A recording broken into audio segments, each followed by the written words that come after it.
Clever touch, baby. Clever touch, baby.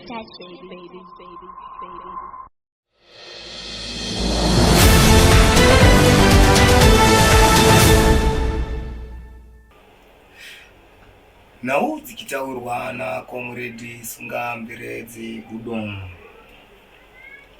Kune murume akananairwa negonzo katsanya kwemazuva 3 achiti imwe madzinza. Hurumende yakurudzira kuti ana amai isai mabaglaba pamapoto nekuti varume vanozochachura. Kwaitika accident motikari yechingwa nemotikari yechitunha zvadhumana chitunha chamuka chanzwa munhuwi wechingwa.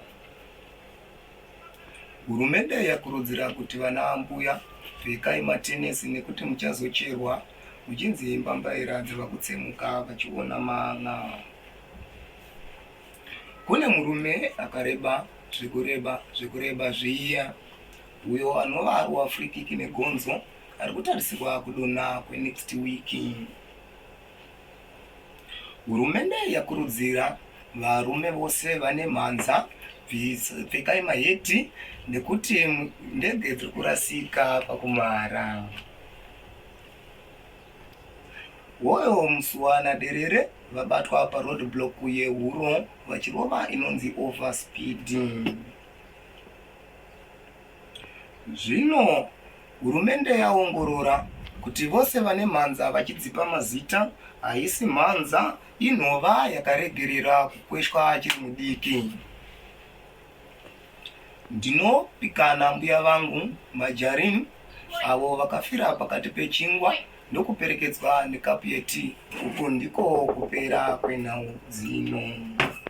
Nawo utaulirwe uComrade Sungambiredzi Gudon. Umulume unanairwa ugondwani utsanya uzuva 3 kuti rimwe yaugomwasizwa. Hurumende ikurudzire vakazi kuisi mubaglaba imupoto iti varume vasazosasura. Umulume ureba urohwe ifrikiki zimunyaka ugondwani utarisirwe udone next week. Kuitike accident imota ichingwa imota yechitunha chamukirira zimunyaka inzwi munhuwi wechingwa. Hurumende ukurudzire ugogo upfeke mutenesi uzocherwa uzizimba mbaira uchimuni izimanga. Hurumende ukurudzira uvarume umazha upfekeni ngowani zokuti zindege zishairire umarire umnyaka. Upiki zigogo wangu ufile pakati pasingwa upelekezi ukapu iti.